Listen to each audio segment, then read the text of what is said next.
Now, let's give you a little bit concerning the Coinage Act as an example.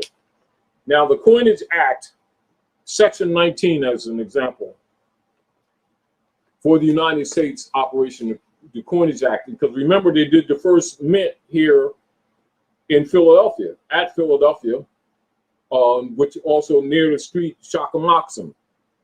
And this is near the area that we call Shakamoxon. And the first building they set up for the minting was at 7th and Filbert Street. For those of you who are familiar with areas at Philadelphia, that's a few streets down, right on 6th Street, between 6th and Market and 7th, a few streets down from the Greyhound building, etc., that you're familiar with, etc. Now, this is the Coinage Act, Section 19. Be it further enacted, persons who shall be employed at the said mint for the purpose of profit or gain or otherwise with a fraudulent intent shall embezzle any of the metals which shall any time be committed to their charge. Every such officer or person who shall commit any or either of said officers shall be deemed guilty of felony and shall suffer death. And so the death penalty is written into the law. Of course, that's coming from honesty principles, Muslim fatwa law, because they adopted the Constitution from fatwa, etc.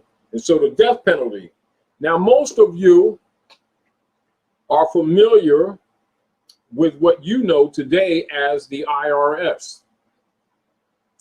And also, you'll see many of the scholars here and many of the sociologists here often write articles and do research on the lucrative operations of the penal system that's operating in North America, and the predominant numbers of both Asiatic men and women being warehoused predominantly in these penal systems, having no idea that these are actually debtors' prisons of the executor's chamber of the Inquisition operations that's operative today. They just don't tell you that.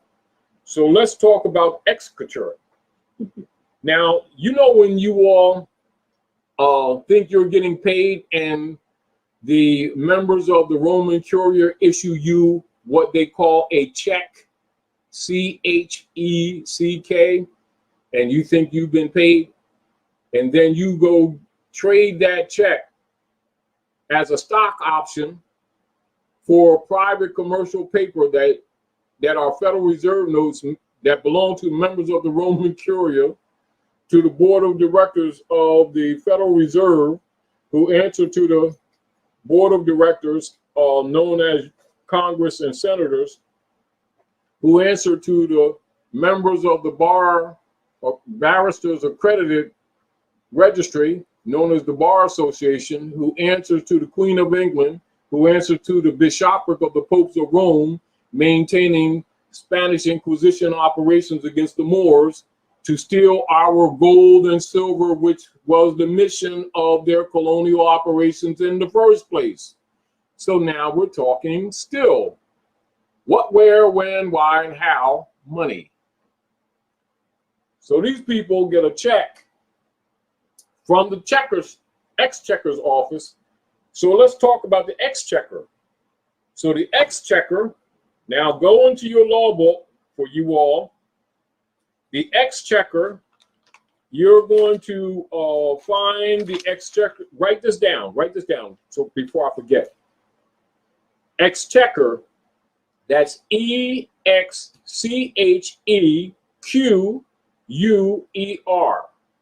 I repeat, E-X-C-H-E-Q-U-E-R, exchequer. Then I want you to research this. Exchequer bills. Exchequer bills. Then I want you to research this. Exchequer division. I repeat, exchequer division. And I want you to put them all together and put them under the category of the U.S. Treasury Department. See how it's hidden? So when you're dealing with the U.S. Treasury Department, you're dealing with the Exchequer's bills and the Exchequer's division under the Exchequer. So now let's talk about a little bit of these prisons where Aboriginal people are packed in proportionate numbers in a jurisdiction that they don't belong in. Keep this in mind. So you have foreign, alien, hybrid European descendants who are exercising exchequer powers in violation of treaty and in violation of Constitution, and seizing upon the Aboriginal people of the land and packing them in POW camps and calling them private prisons, which are really exchequer's chambers. So now let's talk about exchequer chambers. Henry Campbell Black's Law Dictionary, Ancient and Modern Jurisprudence, the 4th edition, which we have here now. So mark this down so you can do your research. Page 857. Page 857. Hell, H-E-L-L.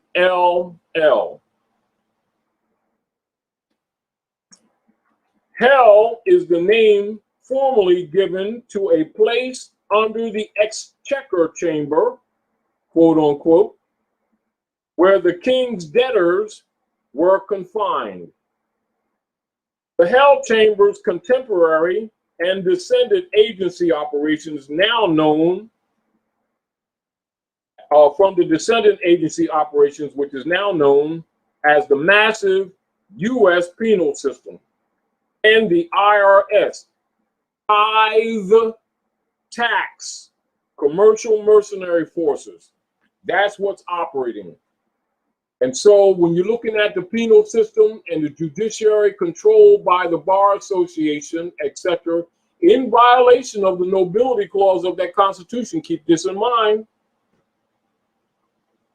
These are members of the British accredited registry who are holding offices called senators and congressmen in violation of the Constitution for the United States. And they're actually working to enforce the exchequer's chamber operations. That's why the Asiatics and Africans are packing the prisons, because they're the people of the land and the estate belongs to them. And under the Spanish Inquisition, they're claiming Moorish estates, declaring the people civil liter mortuus dead in the eyes of law. And to hide that, they present what you commonly experience talking about race problems, which was set up by Carlos Linnaeus 1735 and instituted by the administrators and administrative clerks of the United States Corporation Company in order to steal the estates of the Aboriginal people and convert them to the United States Corporation Company operatives under the Spanish Inquisition. They're stealing your gold and your silver money and giving you private debt script in place of it called Federal Reserve notes, which is not money. Then they issue operations of the transfers on it based on the moon's operations that governs the waters, and they call it currency. And electricity that operates the body, and they call it currency. And currency is not money. And private commercial paper is not money. But they have trained these people under the John D. Rockefeller and Frederick T. Gates Foundation operations of the General Education Board and convinced the people that they're being paid with checks from the exchequer chamber and that they're getting refunded money. They've been lied to for generations and they're trained to that. I just showed you what the money is. However, in relationship to the priesthood, that very priesthood, the Bishopric of Rome, we have some literature that comes from Moorish culture. And one of the favorite chapters in this book, which is referred to as the Mysteries of the Silent Brotherhood of the East, chapter 8, I'd like to share this with you so you can kind of get the nature of what is said in the Bible. And Dr. Naila being having a doctorate, a couple of doctorates actually in theology, can probably pull up a few things from the Septuaginta and the Bible in reference to the Sadducees, etc. These fake lawyers, which that's who they are today. And the priesthood, and so the people don't recognize that this all has relationship to what you think the money is and what it actually is not. Chapter 8, the Council of the Seven of the World. In every age since time began, but 7 sages lived. At first of every age, these sages meet to note the course of nations, peoples, tribes, and tongues, to note how far toward justice and love the race has gone, to formulate the code of law, religious postulates, and plans of rule best suited to the coming age. An age had passed, and lo, another age had come. The sages must convene. Now, Alexandria was the center of the world's best thought, and here in Philo's home, the sages met. From China came Mengster. From India, Vidyapati came. From Persia, Caspar came. And from Assyria, Asbina came. From Greece, Apollo came. Matheno was the Egyptian sage. And Philo was the chief of Hebrew thought. The time was due.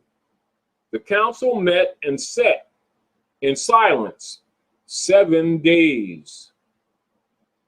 And Menster rose and said, the wheel of time has turned once more. The race is on a higher plane of thought. The garments of our fathers wore, have given out. The cherubim have woven a celestial cloth, have placed it in our hands, and we must make for men new garbs. The sons of men are looking up for greater light. No longer do they care for gods hewn of wood. They seek for Allah not made with hands. They see the beams of the coming days and yet comprehend them not. The time is ripe, and we must fashion well these garments for the race. And let us make for men new garbs of justice, mercy, and love, that they may hide their nakedness when shines the light of coming days. And Vidyapati said, our priests have all gone mad. They saw a demon in the wilds and at him cast their lamps. And they are broken up, and not a gleam of light has any priest for men. The night is dark. The heart of India calls for light. The priesthood cannot be reformed. It is already dead. Its greatest needs are graves and funeral chants. The New Age calls for liberty. the kind that makes each man a priest, enables him to go alone and lay his offerings on the shrine of Allah. And Casper said, in Persia, people walk in fear. They do the good for fear to do the wrong. The devil is the greatest power in our land. And though a myth, he dandles on his knees, both youth and age. Our land is dark, and evil prospers in the dark.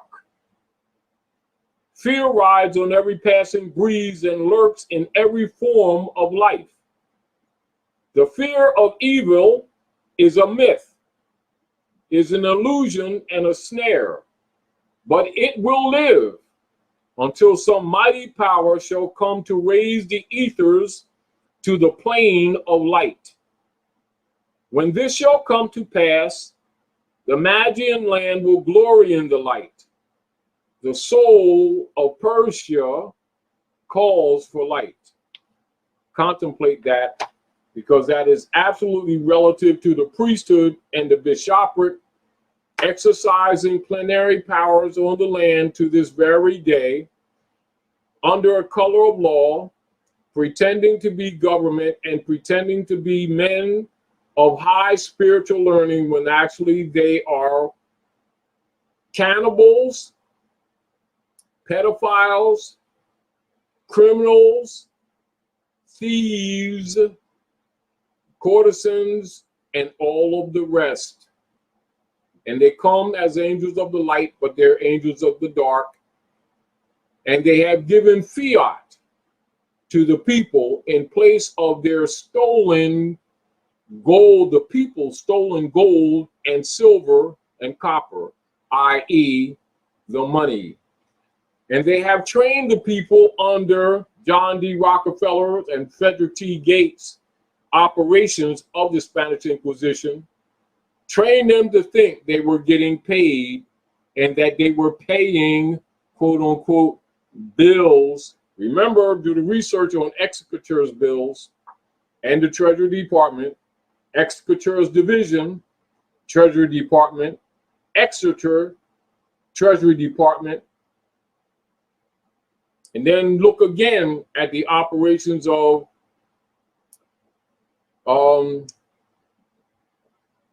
Woodrow Wilson and the conversion of Aboriginal titles and allodial titles into mortgages and deeds at Morocco, at North America, at Jekyll Island, 19 and 13. Pay attention to the date and understand the operations was a continuation of stealing our gold and silver coins and bullion, i.e. the money, and further instituting operations of the Jesuit order and Skull and Bones and the Illuminati members to give private commercial debt script and issue it upon the people under the guise of money, and they called US dollar bills, which is an oxymoron, because a dollar comes from Yakam, which means gold coin, and bill is debt. It's an oxymoron, but they know that the people can't read, because Frederick T. Gates and John D. Rockefeller made sure of that. And now Frederick T. Gates' descendant, known as Bill Gates, is now putting nanoviruses in the veins of people around the world, with the Spanish Inquisition continuing to this very day to steal your money and your health at the same time. Now,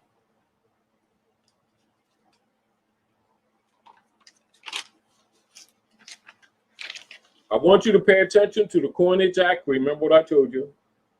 The Constitution for the United States, adopted from Muslim law, Fatwa, Article 1, Section 10, the Executor Chamber and the Executor, the Spanish Inquisition, which is the Roman Catholic churches and bishopric inquisition against the Moors, Africans, Asiatics.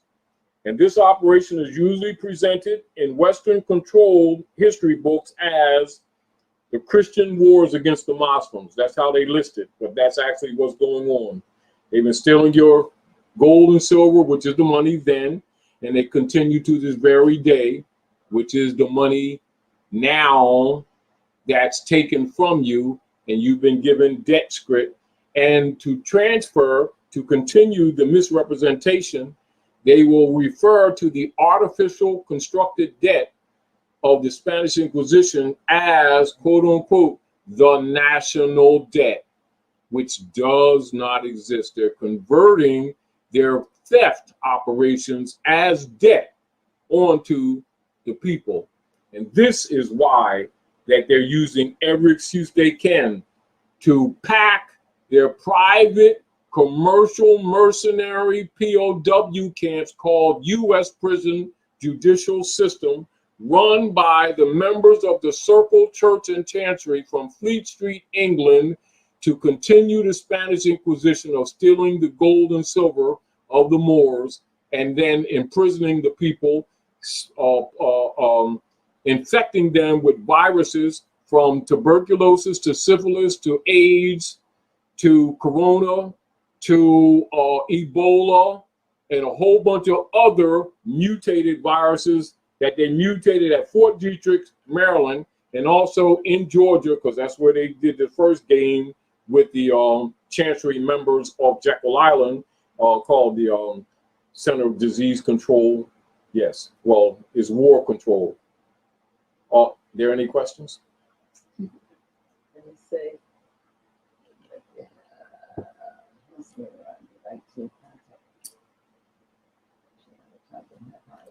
also, I want you to look up fiat. Now, fiat, as an example, for those, because most of the people will look at this operation as fiat. But let's look at this. Let's go to Henry Campbell Black's Law Dictionary of Ancient, and Modern Jurisprudence. Fiat. Fiat is a Latin term which essentially means let it be done.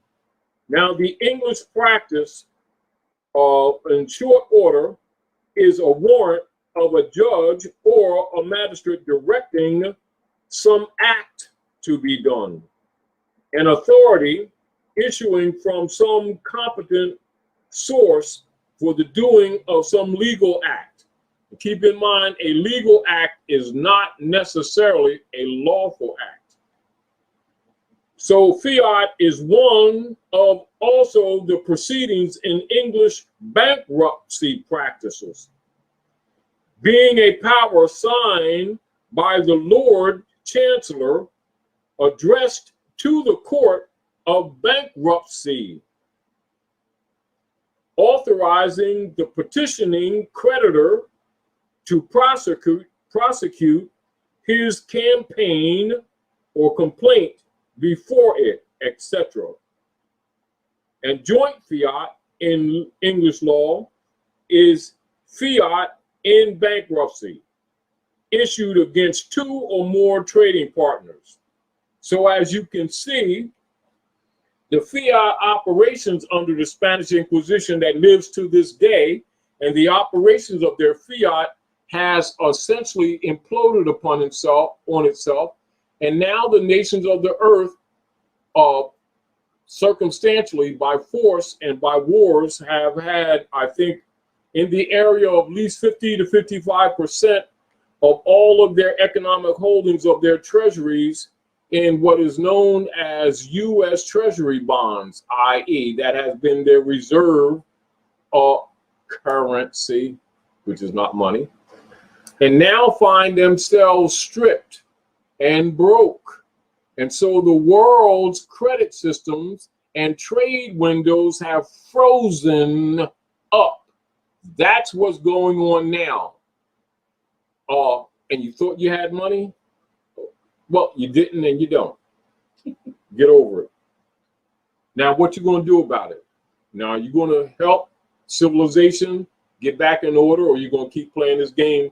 And meanwhile, they're trying to kill you off anyway, Because remember, they built all these sister Q trusts on these people through your marriage certificates and birth certificates that you thought were holy roly instruments of gods. You've been played. We've been played. Let's get some work done to help fix this stuff. Any questions? Let me say.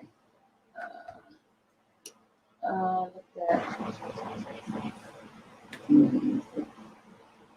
Well, let me put up here.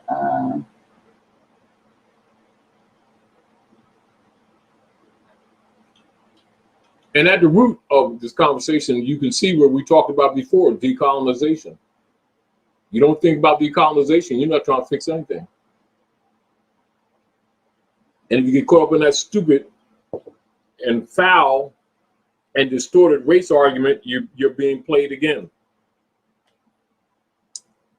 Because the whole deal was to steal your money and then to kill you off. Yes.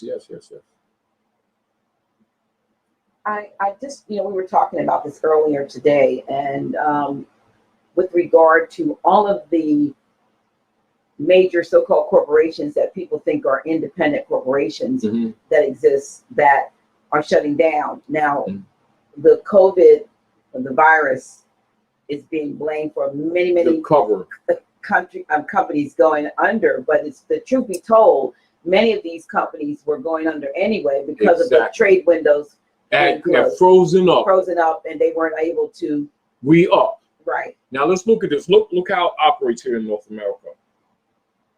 Let's go back to, say, during the time of, say, like the CEO, Richard Nixon, as an example, head of the corporation. About that time, keep in mind, and people are familiar at North America, as you travel, you see a lot of old warehouses that are empty, and others of them being claimed by developers and made into apartments and condos. You got to understand what you've been looking at. It used to be, whereas businesses, when they were accepted and the people around the planet were still under the influence, or what you might say, the oppression, the mercenary oppression of U.S. corporation operations, which is why they kept what you would call military bases in 189 countries, average more, etc., in order to force the peoples around the world to accept the U.S. corporate private commercial paper of the Jesuit order of the Federal Reserve, which is a debt note so that they could steal their gold. This has much to do with the Bush family and their operations at the Empire State, when they dropped those buildings and said that Muslims did it to steal Germany's gold at that particular time. And of course, that created a little bit of problems between Germany and the United States corporation operators, because they're allies, etc. When they told their agents to get lost when they came to check on their gold. And so they created a whole false story around that, which they often do. They'll do things and say somebody else did it, and they've been getting away with it. Not unlike what they did in Boston when the British subjects got upset with the crown, and they threw that tea over in the harbor in Boston. And what they did, they put charcoal on their face, and then said that the Lenape Moors did it, etc. They'll call it Lenapes. They'll call us Lenape. It's not Lenape. It's Lenape Moors. And say that we did it. And then they called us Indians. Say the Indians threw the tea overboard. Well, that pattern they've been using ever since around the world. As an example, they would go in the name of another country, or they'll set up an operation in another country from one of their military bases, do something to another country while robbing another country, and then blame another country, then start a war, then fund both sides, and then pick up the spoils. And they've been doing this. Well, the nations have finally, I don't think they didn't catch on. They knew it was going on anyway. but most of your leaders in most of these countries were puppets anyway, and members of the Roman Curia. And this is a lot of what you see going on today in the world that the public is not exactly up on yet. And a lot of things that are going on in the background that you'll get news of probably at the beginning of the years, when you find out that it's a lot of political leaders and politicians and entertainers and Hollywood stars and a lot of people that you're used to, you're going to find out that are not on this planet anymore. The details of which will not be generally told to you right now, but that will be told to you later.